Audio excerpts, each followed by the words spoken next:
नमो वरियन्ताणं नमो सिद्धाणं नमो वायर्याणं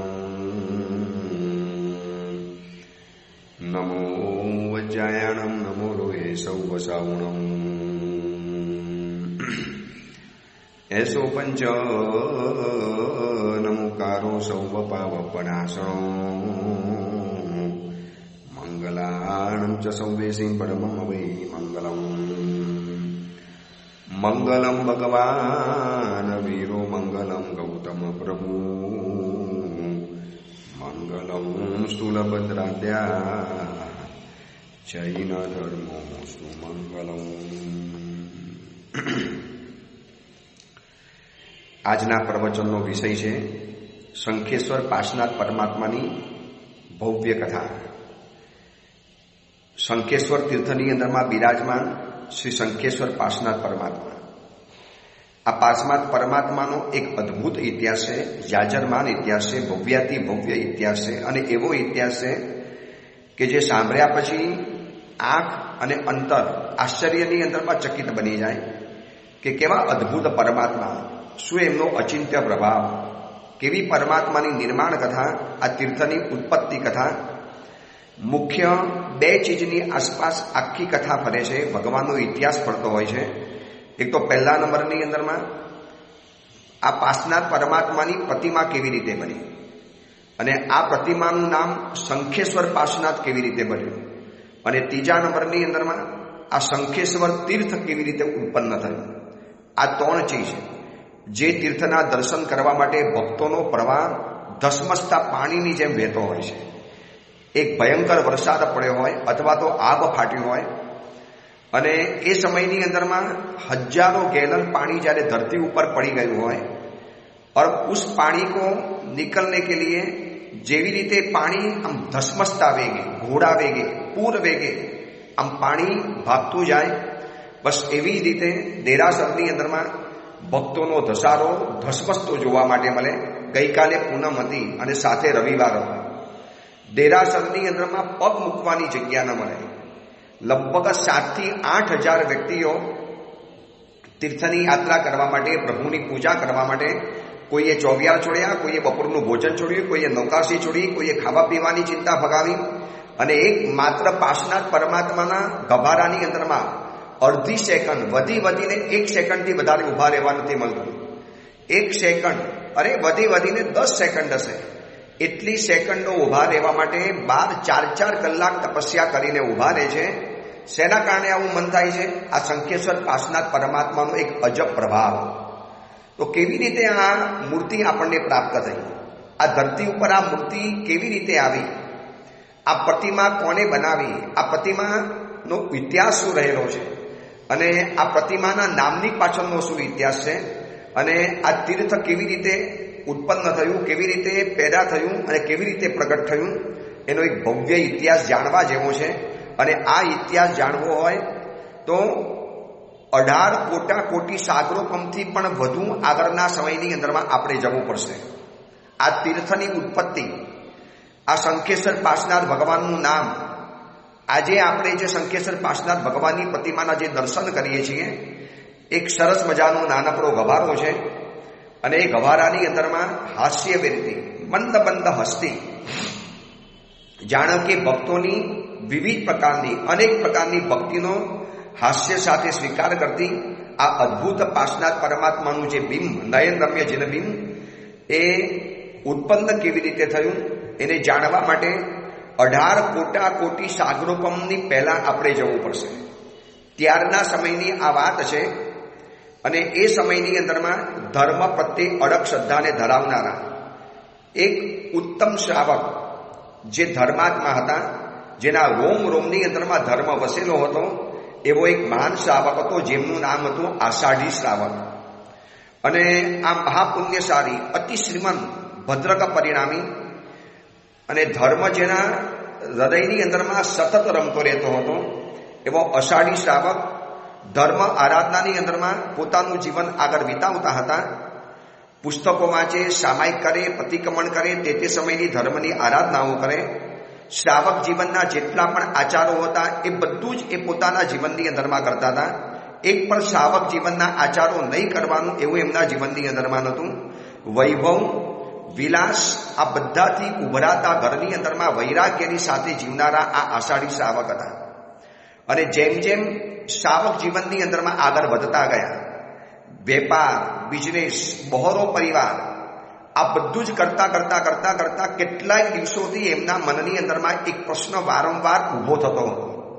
શાસ્ત્રો વાંચતા હતા, પ્રવચનો સાંભળતા હતા, અને એનાથી જ્યારે પણ મોક્ષ માર્ગની વાત જાણે, જ્યારે મોક્ષ તત્વની વાતો આવે, જ્યારે નિર્વાણની વાતો આવે, એટલે આ આષાઢી શ્રાવકના મનની અંદરમાં એક સવાલ હર હંમેશા પેદા થાય: હું ભવ્ય હઈશ કે નહીં, હું મોક્ષમાં જઈશ કે નહીં જાઉં, શું આ મારો સંસારનો ક્યારે અંત થશે કે નહીં થાય? દરેક ભવની અંદરમાં જન્મ લેવાનો, જિંદગી બનાવવાની, નવો ભવ જીવવાનો, નવી જંજાળ પેદા કરવાની, નવો પરિવાર પેદા કરવાનો, નવા પૈસા કમાવાના, નવો બિઝનેસ કરવાનો, નવો વેપાર કરવાનો, અને આ જિંદગી મારી આમને આમ જ ચાલી જશે. बस यही जिंदगी चलती रहेगी, सुबह होती है, शाम होती है, जिंदगी यूं ही तमाम होती है. अरे कभी तो मेरी जिंदगी का अंत आएगा, ये संसार का अंत आएगा. જ્યારે પણ ધર્મ શ્રવણ કરે, જીરવાણીનું શ્રવણ કરે, ગુરુ ભગવંતોની ઉપાસના કરે, અને દરેક મહાત્માને આ એક સવાલ અચૂક પૂછે, આષાઢી શ્રાવક, ગુરુદેવ જરા એટલું બતાવો ને કે મારો સંસાર સમાપ્ત થશે કે નહીં થાય, હું ભવ્ય જીવ છું કે નહીં? અને ગુરુ ભગવંત કહે કે ભાઈ તમારી જે આ ભવ ભીરુતા, તમારો આ વિચાર એ જ બતાવે કે તમે ભવ્ય આત્મા છો. પણ સંતોષ ન થાય. એમને એમ થતું હતું કે જો કોઈ તીર્થંકર પરમાત્મા મને મળી જાય, કોઈ એકાદ તીર્થંકર પરમાત્મા જો વિચરતા પધારી જાય, અને તીર્થંકર ભગવાન, કેવળ જ્ઞાની ભગવાન જો અગર મને કહી દે ને કે આષાઢી શ્રાવક તમે ભવ્ય આત્મા છો, બસ પછી હું નિશ્ચિંત બની જાઉં. એટલું બધું એમના મગજની અંદરમાં મોક્ષ પ્રત્યેની લગન લાગેલી હતી. આ ભવોભવના ફેરામાંથી મુક્ત થવું છે. ક્યારે થઈશ? આ સંસારા અતિ ભીષણાત હહામમ મુક્તિ કથમ ભાવિની. આ દુઃખમય, પાપમય, રાગમય, સંક્લેશમય આ સંસારમાંથી હું ક્યારે છૂટીશ? ક્યારે મારો છુટકારો થશે? અને વિનય વિજયજી મહારાજાએ શ્રીપાલ રાજાના રાસની અંદરમાં લખ્યું છે, પુણ્યવંતને માત્ર ઈચ્છા માત્રનો વિલંબ હોય છે. પુણ્યવંત ઈચ્છા કરે, બસ એટલો જ વિલંબ છે. પુણ્યવાન વ્યક્તિ ઈચ્છા કરે અને તરત જ કાર્ય સિદ્ધ થઈ જાય.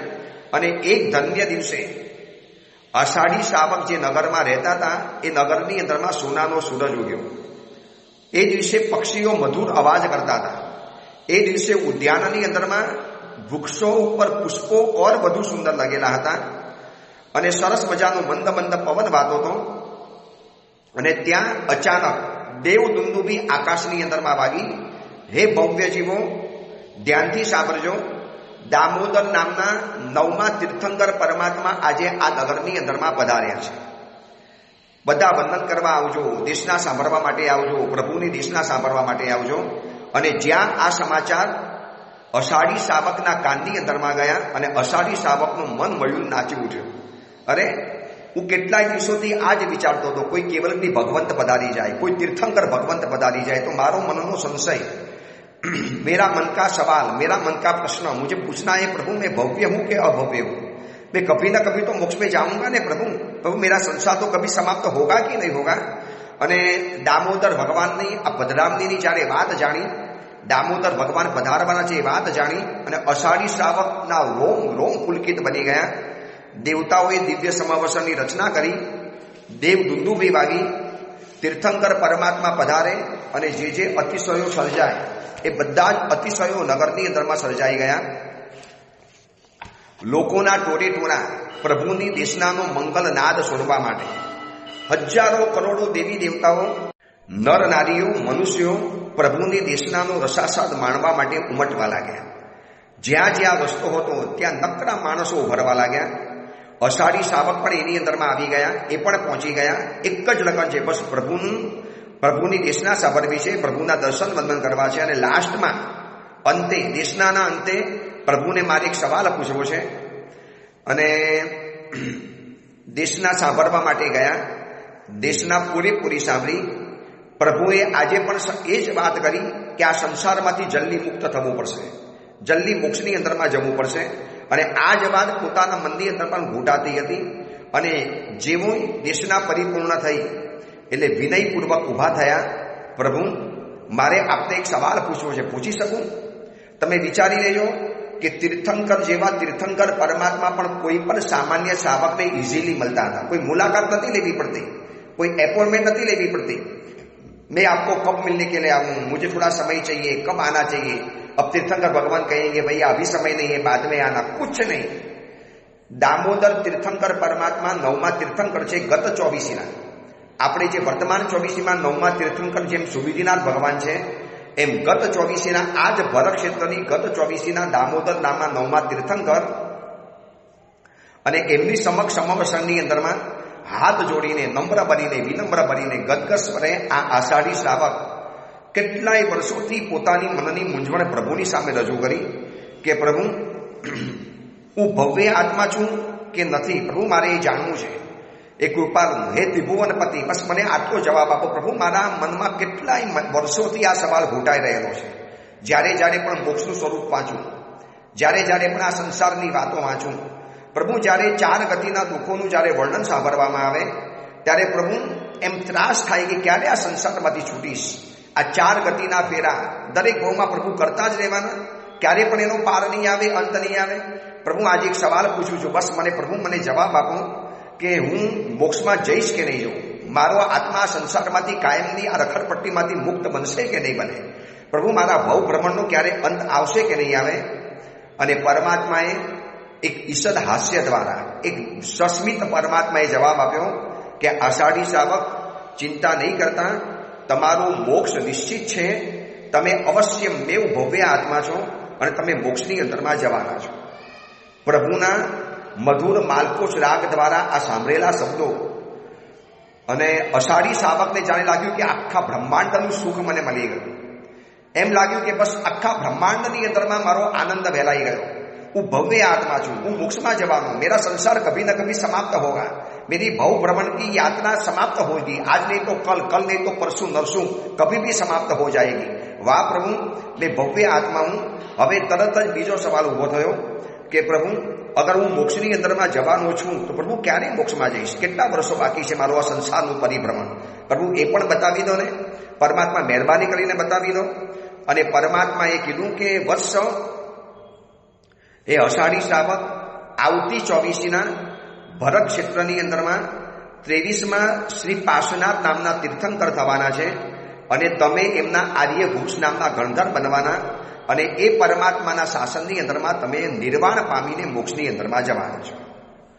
અને પ્રભુએ જ્યાં ઘટસ્ફોટ કર્યો, પોતે ગણધરનો આત્મા છે અને હું પાર્શ્વનાથ પરમાત્માનો ગણધર બનવાનો છું, એમનો આર્યઘોષ નામનો ગણધર બનીશ.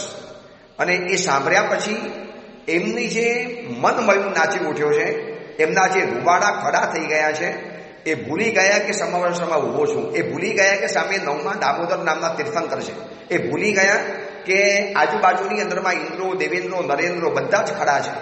અને જે રીતે નાચી પડ્યો, કૂદકા મારવા માંડ્યો, પ્રભુના ચરણોની અંદરમાં ઝૂકવા માંડ્યો અને પ્રભુની સમક્ષ આંખમાંથી આંસુની ધાર પાડીને આ પાર્શ્વનાથ પરમાત્માની કથા આપણે જાણવી છે. અને સાથે સાથે આપણે આપણી વ્યથાને પણ વ્યક્ત કરવી છે કે ક્યારે પણ મને મારા ગુરુ ભગવંતો પાસે શું મને ક્યારે પણ એવો સવાલ પૂછવાનું મન ન થયું કે હું ભવ્ય છું કે અભવ્ય છું, પ્રભુ હું ક્યારે મોક્ષમાં જઈશ કે નહીં જાઉં. ભલે અત્યારે કોઈ કેવળ જ્ઞાની નથી, વિશિષ્ટ જ્ઞાની નથી, કોઈ નિર્મલ જ્ઞાની નથી, કોઈ એવા તીર્થંકરનો આત્મા નથી કે જે આપણને સ્પષ્ટ સમજાવી શકે, પણ સૂતના સહારે, જેટલું પણ સૂત છે એના સહારે કોઈક મહાત્મા તો મને મારા સિમ્ટમ્સ બતાવી શકશે ને કે આ લક્ષણો છે મોક્ષની અંદરમાં જવાના, ભવ્ય આત્માના આ લક્ષણ છે. તમે વિચારી લેજો કે એક પ્રશ્ન કેટલો મોટો ઇતિહાસ સર્જી બતાવે છે. અગર અષાઢી શ્રાવકે આ સવાલ દામોદર નામના તીર્થંકર ભગવંતને ન પૂછ્યો હોત તો આજે આ પાર્શ્વનાથ ભગવાનની પ્રતિમા ન હોત. પ્રતિમા ન હોત તો એનું શંખેશ્વર નામ ન પડ્યું હોત. શંખેશ્વર નામ ન પડ્યું હોત તો આ શંખેશ્વર તીર્થ ન મળ્યું હોત.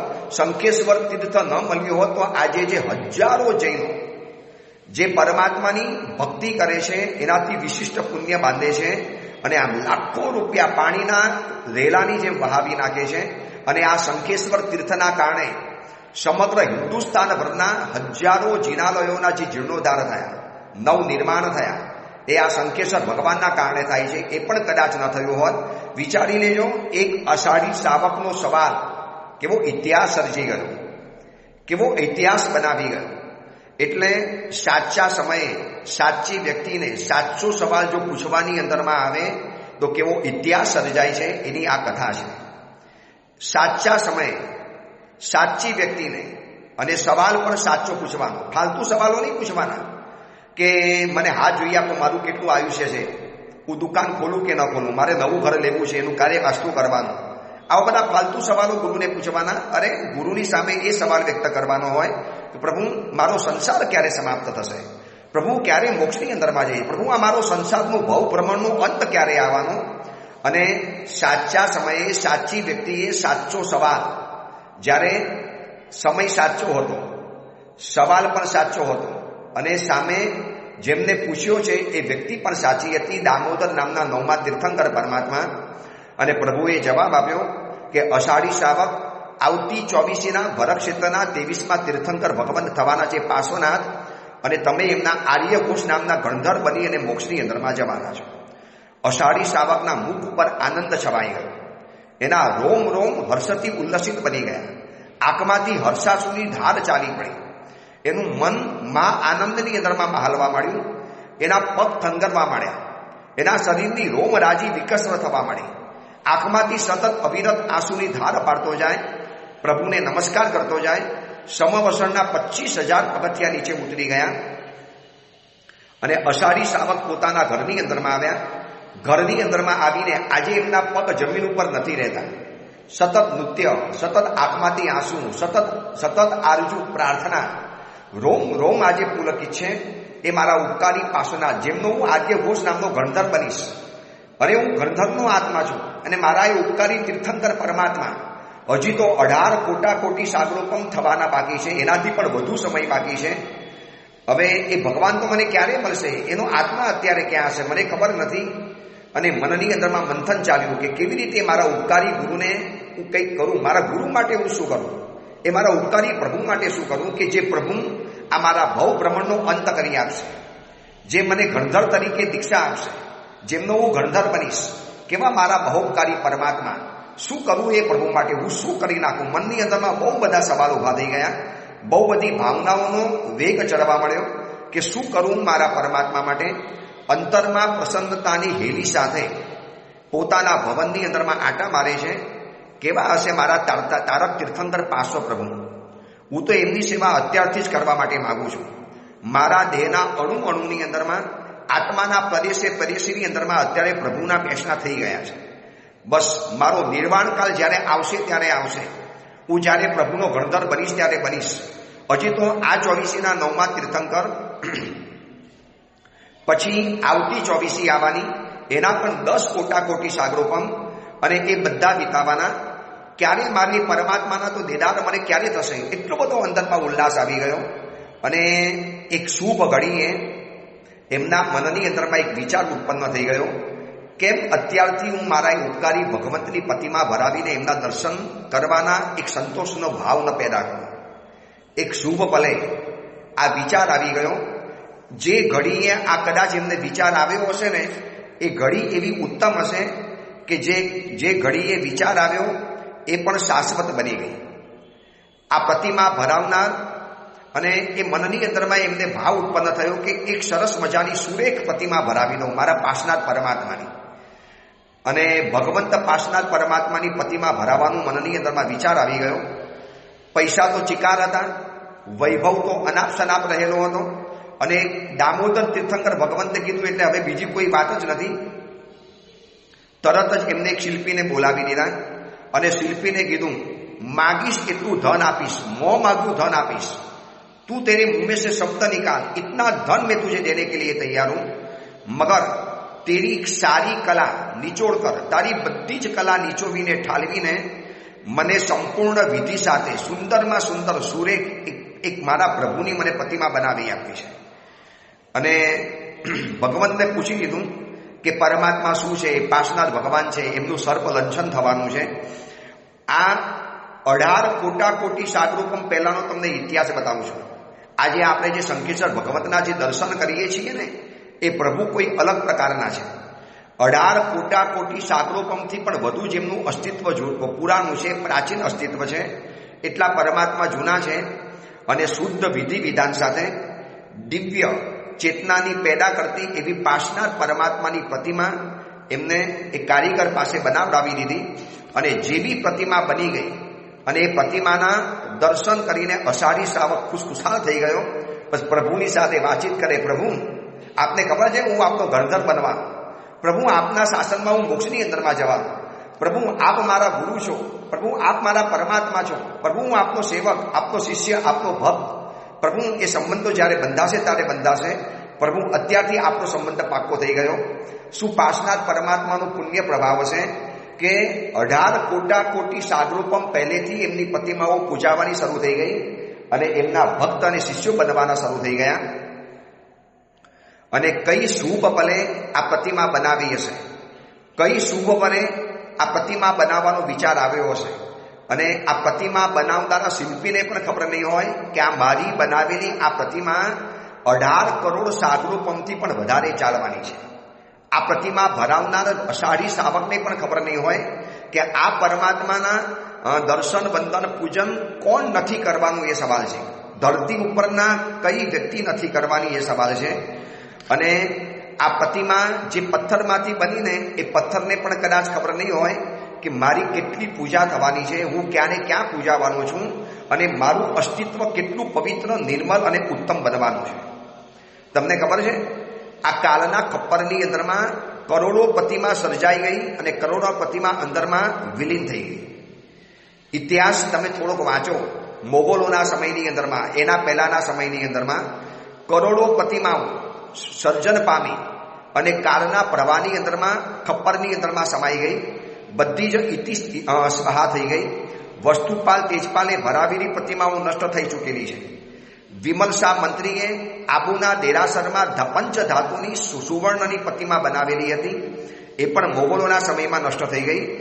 મહામંત્રીશ્વર પેથર શાહે એક ભવ્ય પ્રતિમાઓ બનાવેલી હતી.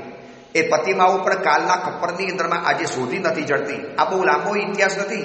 500 વર્ષ, 700 વર્ષ, વધીને 900 વર્ષ. કુમારપાલ રાજા હજી તો હમણાં થયા ને, બહુ લાંબો સમય નથી થયો. 300 વર્ષ, 900 વર્ષ પહેલાની આ વાત છે. કુમારપાલ રાજાએ પણ પ્રતિમાઓ જે ભરાવી એ પણ કાલના ખપ્પરની અંદરમાં કરોડો પ્રતિમાઓ હોમાઈ ગઈ, સેંકડો પ્રતિમાઓ નષ્ટ પામી ગઈ. સમ્રાટ સંપ્રતિની પ્રતિમાઓ આજે મળે છે, પણ 1.25 કરોડ જીન પ્રતિમા ભરાવી, 1.25 કરોડ. એની સામે આજે 1.5 પણ કદાચ પ્રતિમા સંપત્તિ રાજાને નથી મળતી. ક્યાં ગઈ આ બધી પ્રતિમાઓ? કાલના પ્રવાહની અંદરમાં, ખપ્પરની અંદરમાં સમયની સાથે ખતમ થઈ ગઈ. અરે શત્રુંજય તીર્થની અંદરમાં ધર્મચક્ર તીર્થમાંથી લાવેલા આદિનાથ પરમાત્માનું બિંબ મોગલોના હાથે ખતમ થઈ ગયું, નષ્ટ થઈ ગયું. જ્યારે આ પ્રતિમા કઈ શુભ પરે બની હશે, કઈ ઉત્તમ ઘડીઓની અંદરમાં એનું નિર્માણ થયું હશે કે 18 કોટી સાગરૂપમથી પણ વધુ આ પ્રતિમા આજે આપણા સુધી પહોંચેલી છે. આ પ્રતિમાની અંદરમાં અષાઢી શ્રાવકનો જે ભાવ હતો ને, એ ભાવે જ આ પ્રતિમાને આટલી નક્કર, વજ્ર જેવી અને આવી ઉત્તમ, પવિત્ર અને આટલી દીર્ઘકાલ જીવનારી બનાવી નાખી. આપણા હૃદયની અંદરમાં રહેલો ભાવ, આપણા હૃદયમાં રહેલો અહોભાવ, આપણા હૃદયની અંદરમાં રહેલો શ્રદ્ધાભાવ એ જ આવું કામ કરી શકે છે. અને શિલ્પીએ તો મન મૂકીને, દિલ લગાવીને, દિલ નીચોવીને, જ્યારે પૈસા આપવામાં કસર નથી કરવાના, અને કીધું તું જ્યારે ખુશ હોય, તું જ્યારે પ્રસન્ન હોય, તારું જ્યારે મન હોય ત્યારે જ પ્રતિમા બનાવજે. અને અદ્ભુત પ્રતિમા બની ગઈ. અને પોતાના જ ઘરના આંગણાની અંદરમાં એક સુંદર મજાનું જિનાલય બનાવ્યું. સુંદર શિલ્પીઓ પાસેથી એની અંદરમાં નકશી કામ કરાવ્યું, શુભ મુહૂર્ત કરાવી, સદગુરુ ભગવંતની પાસે મહોત્સવપૂર્વક આ પાર્શનાથ પરમાત્માની પ્રતિમાની પ્રાણ પ્રતિષ્ઠા કરાવી. પ્રતિષ્ઠા કરતી વખતે અષાઢી શ્રાવકે દાનાની ગંગા વહાવી નાખી છે. સાધર્મિકોની શ્રેષ્ઠ ભક્તિ કરી, 7 ક્ષેત્રોને તરબતર કરી નાખ્યા. જૈન શાસનનો જય જયકાર કરી દીધો. ગામ નગરની અંદરમાં રહેલા જૈન અજૈનોને ખુશખુશાલ કરી નાખ્યા. એમને તો પૈસા લૂંટાવા હતા, કારણ કે વર્ષો પછીનો સંશય દૂર થયો છે. પોતે ભવ્ય આત્મા છે અને જેવા તેવા નથી. ગણધર બનીને, પાર્શનાથ ભગવાનના ગણધર બનીને મોક્ષની અંદરમાં જવાના છો, આર્ય ઘોષ નામના. હવે આનાથી તો વધારે ખુશીના સમાચાર શું હોઈ શકે? હવે તો 3 ટાઈમ, સવાર, બપોર, સાંજ, બસ પાર્શનાથ ભગવાનની ભક્તિ કરે, પ્રભુની સાથે અવનવી વાતો કરે, પ્રભુની સાથે કાલી ઘેલી ભાષા વાતો કરે, પ્રભુ આપ માલિક છો, આપ મારા ગુરુ છો, આપ મારા તીર્થંકર છો, આપ મારા ભવનદી તરણ જહાજ છો, મારા ભવ બ્રહ્માંડને આપ ખતમ કરવાનો છો, પ્રભુ હું આપનો આદિકોષ નામનો ગણધર બનવાનો છું, પ્રભુ આપનો સંબંધ થવાનો છે. બસ સ્તવના કરતા જાય, સ્તુતિ કરતી જાય, મન મૂકીને પરમાત્માની ભક્તિ કરતા ગયા.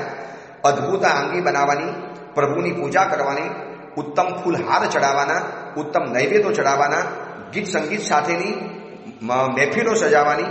અને આમ કરતા કરતા કરતા કરતા ધીરે ધીરે ધીરે ધીરે આમની ઉંમર થવા લાગી.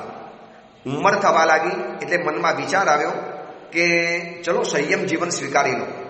હવે મારે મોક્ષમાં તો જવાનું છે, સંયમ જીવન સ્વીકારું. સાધુ થવાના મનોરથ થયા, અરમાનો પેરા થયા, વૈરાગ્યનો દીપક પેરા થયો અને ઉત્તમ ગુરુ ભગવંતની પાસે ચારિત્ર લીધું, સુંદર રીતે ચારિત્ર પાડ્યું.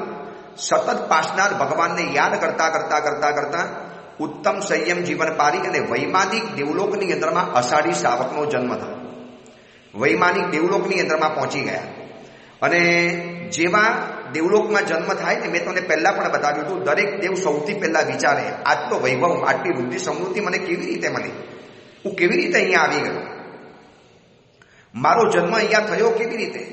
અને એ વખતે અષાઢી શ્રાવક જે દેવ બનેલા હતા એને ઉપયોગ મૂક્યો અને તરત સમજાઈ ગયું, ઓહો મારા ઉપકારી પાસનાર ભગવાનની ભક્તિ કરતા કરતા આ પુણ્ય બંધાયું, અહીંયા આવી ગયું. અને ધરતી ઉપર રહેલું એ જીનબિંબ દેખાયું, જેની પોતે વર્ષોથી મન મૂકીને ભક્તિ કરી છે, દિલ ઠાલવીને ભક્તિ કરી છે, અને રહેવાયું નહીં. અને નીચે પૃથ્વી લોક ઉપર પોતાના જ બંગલામાં, હવેલીમાં બનાવેલા જિનાલયની એ અદ્ભુત પાસનાર ભગવાનની પ્રતિમા હવે વૈમાનિક દેવલોકની અંદરમાં અષાઢી શ્રાવક લઈને આવે. અહીંયા તો પલ્યોપમના આયુષ્ય હોય, બસ અહીંયા પણ વળી પાછી ભક્તિ શરૂ કરી અને સાથે સાથે પાસનાર પરમાત્માની પણ ભવ્ય યાત્રા શરૂ થઈ ગઈ. હવે વિચારજો, આ ભગવાન ક્યાં ક્યાં ફરવાના છે. આજે શંખેશ્વર ભગવાનનો જે આપણે ઇતિહાસ જાણી રહેલા છીએ ને, જે શંખેશ્વરમાં બિરાજી શંખેશ્વર પાસનાર પરમાત્મા મરક મરક હસતા, ભક્તોને સતત સ્માઇલ આપતા, ભગવતોની ઉપર પ્રસન્નતાની નજર નાખતા, એ પ્રભુની સૌથી પહેલી સફર થઈ વૈમાનિક દેવલોકની અંદરમાં. ઘણા કાલ પૂજી બહુમાને, એટલા બધા બહુમાન ભાવે પૂજી છે, એટલી બધી ભક્તિ કરી. ધરતી ઉપર તો કરી, પ્રભુને સૌધર્મ દેવલોકની અંદરમાં ભક્તિ કરી. હવે ત્યાં પણ આયુષ્ય પરિપૂર્ણ થવાની તૈયારી આવી અને અષાઢી શ્રાવકનો દેવનો ભાવ પરિપૂર્ણ થયો. પ્રતિમા તો દેવલોકની અંદરમાં જ રહી ગઈ. એના ગયા પછી ઘણા સમય સુધી પહેલા દેવલોકના સૌધર્મ ઇન્દ્રએ એમની પૂજા કરી, કારણ કે પહેલા દેવલોકની અંદરમાં જન્મેલા વૈમાનિક દેવલોકની અંદરમાં. અને આવી અદ્ભુત પ્રતિમા જ્યારે દેવલોકની અંદરમાં છે. હવે અષાઢી શ્રાવકનો આત્મા ચવીને નીચે ધરતી ઉપર ચાલી ગયો. હવે આ પાસનાર પરમાત્માની હવે બીજી યાત્રા શરૂ થઈ અને હવે એ બીજી યાત્રાની અંદરમાં હવે સૌધર્મ દેવલોક ઇન્દ્ર પોતાના ભવનમાં એ પ્રતિમા લઈ ગયા અને એની ભક્તિ કરી. આ પ્રતિમાનું આકર્ષણ જ એવું છે, આ પ્રતિમાનું તેજ જ એવું છે, આ પ્રતિમા એવી સુપલે બની છે કે જે પ્રતિમા જોવે ને એ બસ પ્રતિમાનો બની જાય. આજે પણ જુઓ, આ શંખેશ્વરના દરબારની અંદરમાં હું રોજ જોઉં છું. 11 વર્ષ પછી આવું છું આ શંખેશ્વરના ભગવાનના સાનિધ્યની અંદરમાં. શું ભક્તોની ભક્તિ છે, ભક્તિનું શું પૂર વહે છે, શું ભરપેટ ભક્તિની ભરતી અહીંયા વહે છે. આમ જ્યાં નજર નાખો બસ શંખેશ્વર સિવાય લોકોના મોઢામાં એક શબ્દ નથી હોતો, કારણ કે ભરાવનાર શ્રાવકનો ભાવ એવો, જેને પ્રતિમા બનાવી એ શિલ્પીનો ભાવ એવો. હવે એ પ્રતિમા સૌધર્મ દેવલોકના ઇન્દ્રના ભવનની અંદરમાં રહે છે. આ બાજુ આ પ્રતિમાના સમાચાર મળ્યા સૂર્યબિંબને, જે આજે આપણે સૂર્ય જોઈએ છીએ ને, આકાશની અંદરમાં રહેલો સન સૂર્ય, એ પણ આપણા જીન શાસનની થિયરી મુજબ એનું પણ પોતાનું વિમાન છે. ભલે દુનિયા કહેતી હોય કે ચંદ્ર ઉપર ગયા અને સૂર્ય ઉપર જવાની તૈયારી ચાલે છે, નો, આપણા હિસાબે આ શક્ય નથી. ભલે સાયન્સ શું કરતું હશે, ક્યાં જતું હશે, એ બધી બહુ લાંબી ચર્ચાનો વિષય છે. અને સૂર્ય દેવતાને જ્યારે ખબર પડી એટલે સૂર્ય દેવતાએ સૌધર્મ દેવના ઇન્દ્રને કીધું કે સાહેબ, આપે તો આ પરમાત્માની બહુ ભક્તિ કરી, અમને પણ સમાચાર મળ્યા છે કે એક અદ્ભુત જીનબિંબ તમારા દેવલોકની અંદરમાં ધરતીમાંથી આવ્યું છે, તો અમને આ પ્રતિમા મળી શકે? મને પણ ભક્તિ કરવી છે, મને પણ આ પરમાત્માની બસ ભક્તિ કરવાનું મન થાય છે. સૌધર્મ ઇન્દ્ર કે ઠીક છે, તમારી ઈચ્છા છે ને, ચલો તમે પણ ભક્તિ કરો. હવે પરમાત્માની એક ત્રીજી સફર શરૂ થઈ. નીચે ધરતી ઉપર અષાઢી શ્રાવકે આ પરમાત્માની ભક્તિ કરી ધરતી ઉપર, પૃથ્વી ઉપર, માનવ લોકની અંદરમાં નિર્માણ પામેલી આ પ્રતિમા દેવલોકની અંદરમાં ગઈ. પહેલા દેવલોકમાં અષાઢી શાવકના આત્માએ ભક્તિ કરી. એમના ગયા પછી સૌધર્મ દેવલોકના ઇન્દ્રએ પણ જબરજસ્ત ભક્તિ કરી. હવે સૂર્ય દેવતા લઈ ગયા અને સૂર્ય દેવતાએ આ પ્રતિમાની 54 લાખ વર્ષ 54 લાખ 54 લાખ વર્ષ સુધી આ પરમાત્માની ભાવપૂર્વક ભક્તિ કરી. અને ભક્તિ કરતા કરતા કરતા કરતા આ સમાચાર મળ્યા છે ચંદ્ર વિમાનના દેવતાને, ચંદ્ર દેવતાને. અને ચંદ્ર દેવતાએ પણ સૂર્ય દેવતાને વિનંતી કરી કે સાહેબ, આપે તો બહુ ભક્તિ કરી આ પરમાત્માની, મને આપો ને. આ પ્રભુને જોતાની સાથે એમ જ થાય કે બસ પ્રભુની ભક્તિ હું પણ કરું. હવે આપે ભક્તિ કરી, હવે લાવો અમને પણ આપો. જોજો આ કેવો સાધર્મિકનો વ્યવહાર છે. એમને કે મારા ભગવાનની ભક્તિ હું જ કરું, લાવો તમે પણ ભક્તિ કરો. અને સૂર્ય દેવતાએ હવે આ પ્રતિમા સોંપી છે ચંદ્ર દેવતાને. જો પ્રભુની હવે યાત્રા આગળ વધી. આ પ્રભુની સફર કેમ કરતા કરતા કેટલી મોટી લાંબી જર્ની સફર, અને ક્યાં ક્યાં ફરતા ફરતા આ પરમાત્મા આજે આપણને જોવા માટે મળે છે. આપણું ધન્ય નસીબ છે, આપણું સદભાગ્ય છે, આપણું પરમ અહોભાગ્ય છે કે આ પ્રભુને આપણે નિહારી શકીએ છીએ. આ પ્રભુને આપણે નજરો નજર નિહારી શકીએ છીએ. આ પ્રભુનો ભવ્ય ઇતિહાસ છે. અને ધરતી ઉપર બનેલી અષાઢી શાવકે ભક્તિ કરેલી પ્રતિમા, એના જ આત્માએ ભક્તિ કરી વૈમાનિક દેવલોકમાં. પછી સૌધર્મ ઇન્દ્રએ ભક્તિ કરી. સૂર્ય દેવતાએ 54 લાખ વર્ષ ભક્તિ કરી. ચંદ્ર દેવતાએ પણ 54 લાખ ભક્તિ કરી. હવે આ પ્રતિમા ક્યાં ક્યાં પૂજાયા છે, શું એનો ઇતિહાસ છે, અને આ પ્રતિમાની કેવી અદ્ભુત સફર ચાલે છે. આ પ્રતિમા એવી સફર કરે છે ને, એક હિસાબે કહેવું તો કહી શકાય કે આ પરમાત્મા વિશ્વ પ્રવાસી છે. વર્લ્ડ ટૂર કરી છે આ પરમાત્માએ. કોઈ એમ કહે ને કે સાહેબ હું આખી દુનિયા ફર્યો છું. ભાઈ કઈ દુનિયા ફર્યા? આ માનવ લોકની દુનિયા. હવે આ પાસનાથ ભગવાનની સાથે તમારી વર્લ્ડ ટૂરને સરખાવજો, તારે શરમ આવી જશે. પ્રભુ આપ ક્યાં ક્યાં ફર્યા, અને છેલ્લે પ્રભુ આપ અમારી સમક્ષ પધાર્યા. પ્રભુ આપના દર્શન અમને થાય છે. 18 કોટી સાગરોપમથી પણ વધુ કાળ વીતી ગયો. અત્યારે આપણા ઇતિહાસની અંદરમાં પ્રતિમા અત્યારે ચંદ્ર દેવતા પાસે છે. 54 લાખ વર્ષ સુધી એ ભક્તિ કરવાના છે. હવે આ પ્રતિમાની આગળની સફર શું થાય છે એનો અદ્ભુત ઇતિહાસ આ શંખેશ્વર પાસનાથ પરમાત્માનો અથથી ઇતિ સુધી, અતીતથી લગાવીને આજ સુધીનો આખો ઇતિહાસ સિલસિલાબંધ 3-4 પ્રવચન, ભલે જેટલા વ્યાખ્યાન થાય પણ બતાવવા છે. કારણ કે પૂનમની યાત્રામાં ઉમટતું જે માનું મહેરામણ, અને જે લોકો મળ્યા ને એ લોકોએ પણ મને કહેતા સાહેબ ઓડિયો પ્રવચનમાં ઇતિહાસની વાતો બતાવજો. અમે આવીએ છીએ તો ખરા, પણ અમારે ડિટેલની અંદરમાં સંપૂર્ણ ઇતિહાસ સાથે નહીં જાણેલી વાતો પણ અમારે જાણવી છે. ચલો, આ કથા તો બહુ લાંબી ચાલશે. પરમાત્મા ચંદ્ર વિમાનની અંદરમાં 54 લાખ વર્ષ સુધી પૂજાય છે. હવે ઇતિહાસની કડી ક્યાં આગળ વધે છે, આ ઇતિહાસની યાત્રા કેવી રીતે આગળ વધે છે, પ્રભુ પાર્શ્વનાથની કથા આગળ શું છે, એની વાત આપણે આવતીકાલે કરીશું. એ જ મંગલ કામના મંગલ ભાવના. જીનાગના વિરુદ્ધ કાંઈ પણ બોલાયું હોય તો મિચ્છામી દુક્કડમ.